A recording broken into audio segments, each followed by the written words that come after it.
In our full review of the Redmi Note 6 Pro, we mentioned that the cameras on the device were one of its strongest suits, so it would only be fair to go in depth about the camera performance in various scenarios.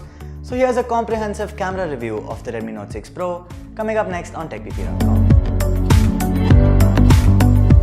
The Redmi Note 6 Pro comes with a dual 12+5 megapixel setup on the rear with an f/1.9 aperture, which is the exact same module found on the Redmi Note 5 AI, which was launched in China earlier this year. The pixel size is a respectable 1.5 micron meter, and there's support for dual pixel autofocus along with 32 different scene recognition modes through AI. With that out of the way, let's kick things off with pictures taken in good lighting conditions. Landscapes and long-range shots have natural colors, and the dynamic range seems on point too. Shadows have the right amount of exposure and don't appear too dark, and details are preserved even for distant objects. Look at this image for example with the lens flare. Looks great, right? Turn the AI on for the same shot and you can instantly see the boost in saturation levels, making the image look even more pleasing to the eye. Do note that for the rest of the review, we have left the AI mode on to attain uniformity between images.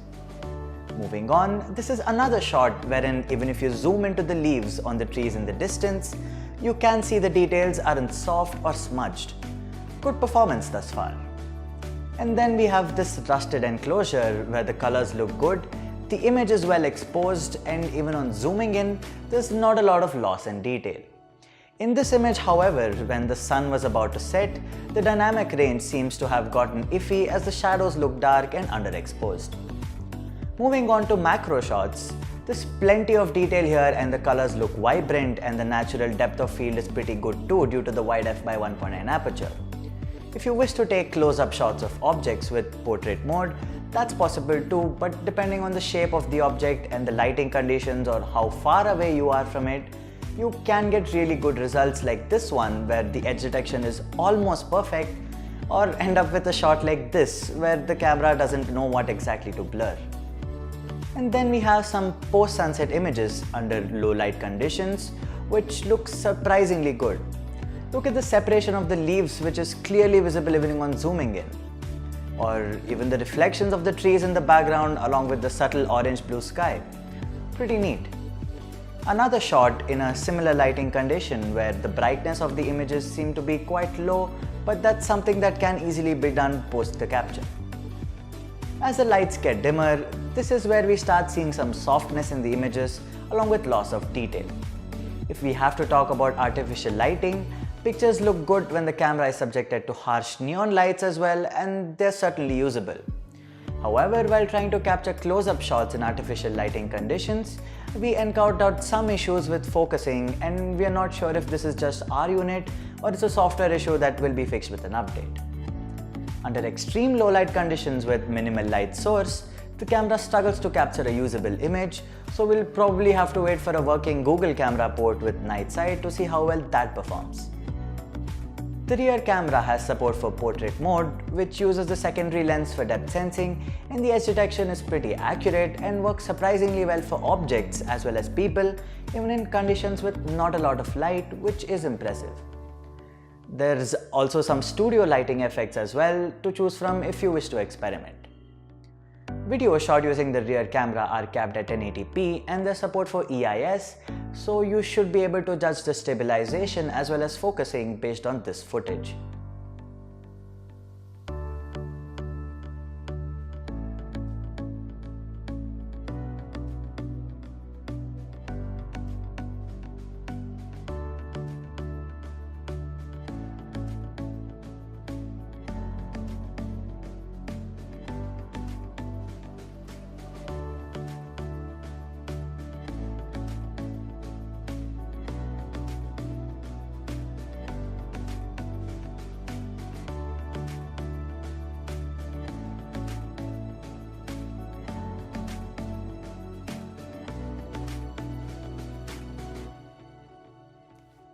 You can also shoot slow-mo video, and here's a quick sample of the same.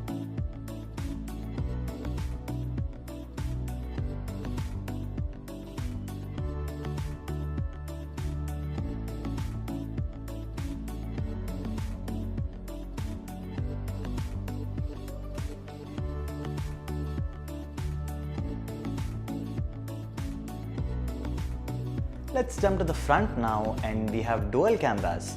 Primary 20 megapixel sensor with f/2.2 aperture and a 2 megapixel sensor for depth sensing. Let's begin with selfies in good lighting condition with and without portrait mode. As you can see, shots look crisp and the colors in the background look good as well. Even with harsh sunlight hitting the side of my face, the camera managed to expose the shot well, and the blurring algorithm seems to be working really well too. Under artificial lighting as well, the front-facing shooter impresses by capturing great detail and accurate colors. The background looks well exposed too. Turn on portrait mode and wow, the edge detection is still close to perfect, which is admirable. When we move to low light conditions, the camera slightly struggles to expose the image evenly as a part of the face is darker compared to the other.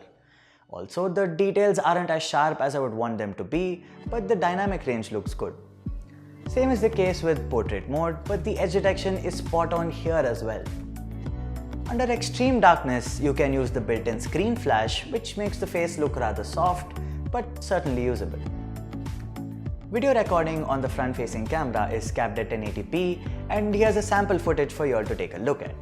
So this part of the video is being recorded using the front-facing camera of the Redmi Note 6 Pro. You should be able to judge the color reproduction, the dynamic range and the details in the video. And the audio as well is being captured on the onboard microphone, so you should get an idea of the audio quality as well. Having looked at all the above scenarios, we can conclude that the Redmi Note 6 Pro has some solid set of cameras on the rear as well as front. As with every device in this segment, low light performance does take a hit, but the Note 6 Pro still holds its own. If cameras are high on your priority list, the Redmi Note 6 Pro will not disappoint you. However, if you're interested to know how other devices like the Realme 2 Pro, Honor 8X or Xiaomi's own Mi A2 or the last gen Redmi Note 5 Pro compare to the Redmi Note 6 Pro, you can check the blind test comparison we did earlier. It's over here, and if you missed our full review of the Note 6 Pro, you can find it here as well. Let us know what you think of the camera performance of the Redmi Note 6 Pro in the comment section below, and until next time, may the tech be with you.